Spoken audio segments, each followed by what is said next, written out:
You might have seen last week, maybe tucked away in the back pages of your newspaper, a mystery. Yeah, don't worry about it. It was just one of those curious things that no one can explain, or so they'll tell you.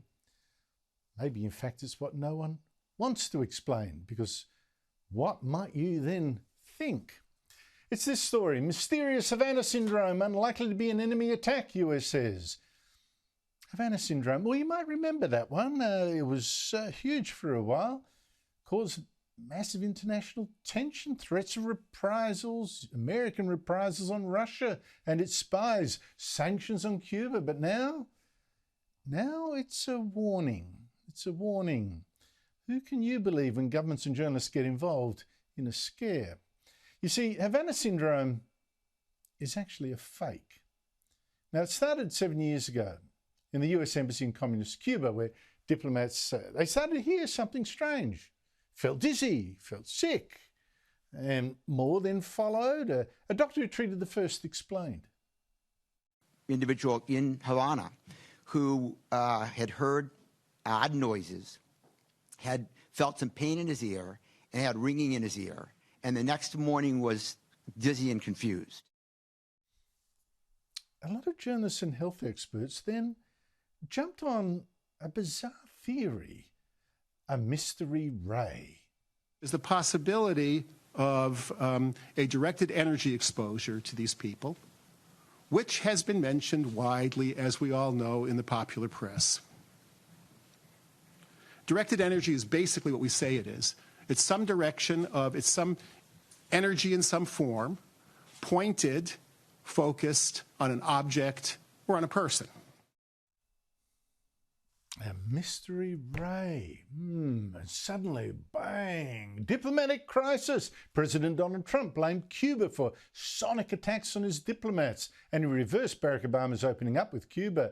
But then this Havana Syndrome mysteriously spread, with US diplomats in Russia, for instance, falling sick. The CIA warned Russia, well, they're going to make their spies pay if Russia's responsible. But on it went.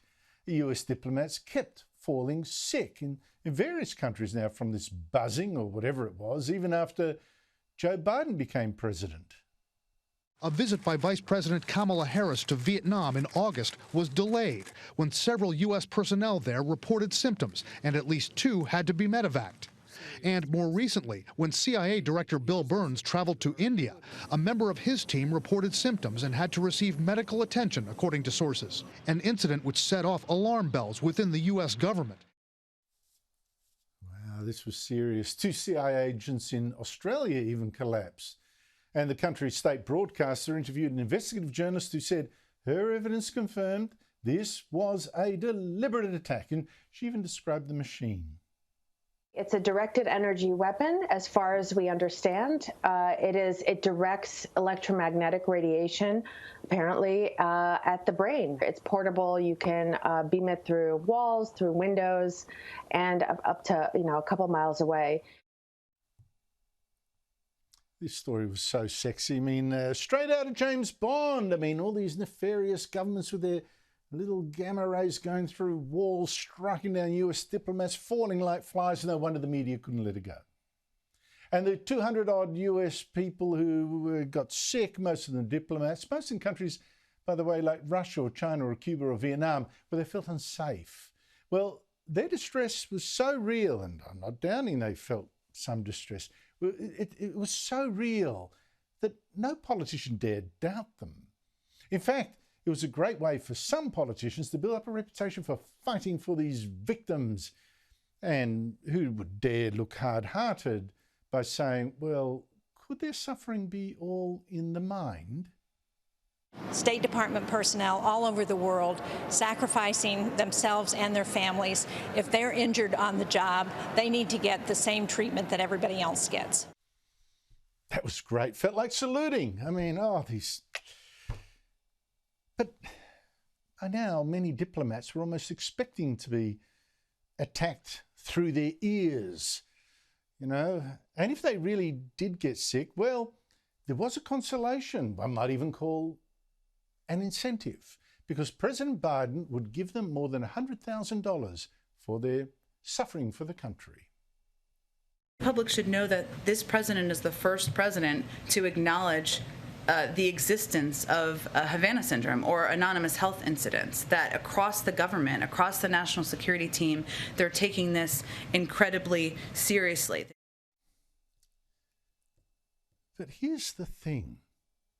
For years, US spies and health experts couldn't actually figure out what was causing this illness. They looked and they looked, they studied and studied.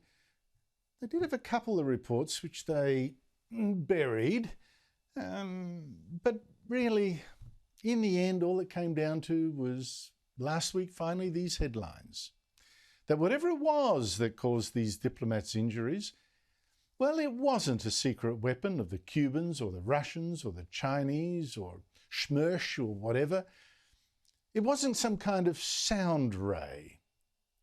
But even now in this latest report, the intelligence officials do not dare suggest what seems almost certainly the real cause. Mass hysteria. Just mass hysteria. People primed to believe they really will get sick, starting to sweat, get a bit paranoid, particularly when someone next to them, someone just like them, gets sick first. And, you know how it is. And you know that strange sound that started it all, the diplomats in Cuba thinking, oh, that could be a microwave attack. Well, it could actually just have been the loud noise that you get from the local Indie short-tailed cricket. Now beware, I am now going to try an experiment on television. I will now expose you to this terrible danger by playing this sound that fried the brains of diplomats in Cuba.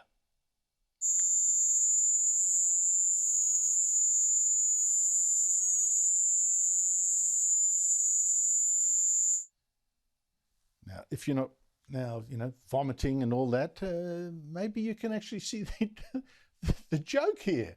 That was the sound of crickets. And you can see why the US government and its spy agencies, they didn't want to admit this. They look like fools. I mean, here they were threatening other countries because some of their top diplomats got hysterical over a cricket. And you can also understand why many in the media didn't want to admit that all their beat-ups have been exposed. Just like they don't want to admit to their beat-ups about global warming being an existential threat, the planet will fry, we'll all die, all that stuff. But all the evidence is there. And much of it, by the way, in this book by one of the world's experts in mass hysteria, sociologist Dr. Robert Bartholomew. His book, Havana Syndrome, Mass Psychogenic Illness, and the Real Story Behind the Embassy Mystery and Hysteria. He's had that out for some time, but American officials didn't want to know. And we here in Australia, we actually saw the same sort of thing right here in Melbourne 18 years ago. I mean, that's how I first got to know Bartholomew and this mass hysteria. We both studied this particular example. I couldn't believe the cover-up in Melbourne as well. I mean, 18 years ago, we had people at Melbourne Airport, mostly workers there, one after another, suddenly falling faint or sick. Mostly workers, not passengers. They weren't clued into this network of fear. These people who were falling over thought they'd smelled something, or maybe they were being poisoned. You see, this was not long after the 9/11 attacks, and all of us were pretty paranoid then, right? And more than 50 people felt sick, many taken to hospital. The airport was shut down, millions of dollars lost. The media went bananas. And again, there was a report into this disaster. And again, it said it was a mystery. And again, it wouldn't actually say what the real problem could have been. Now, it wasn't gas or anything like that. They couldn't find a gas leak, nothing to explain why people were falling sick. Once again, it wouldn't admit what experts in mass hysteria had long concluded, that this too was mass hysteria. People just freaking out. We really aren't that rational human beings, And these days, we are pretty much primed to panic. And when I look at all this, especially the refusal of authorities to simply admit they freaked over nothing, I think, doesn't this help to explain not just global warming? How about the residents in East Palestine convinced they're sick from the gas explosion from tankers of butyl acrylate, which actually shouldn't affect them, But, you know, once the idea is in your mind that everything's toxic, and like I say, doesn't this mass hysteria also explain the global warming panic as well? People actually convinced they feel and even see disasters from a climate emergency that actually doesn't exist. You have stolen my dreams and my childhood. People are dying. Entire ecosystems are collapsing.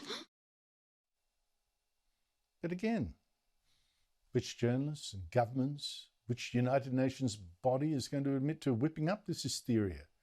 Is going to admit that they're profiteering from it? So this Havana Syndrome, it's not a small story at all. It is a warning about our times, where reason is dead and hysterics rule.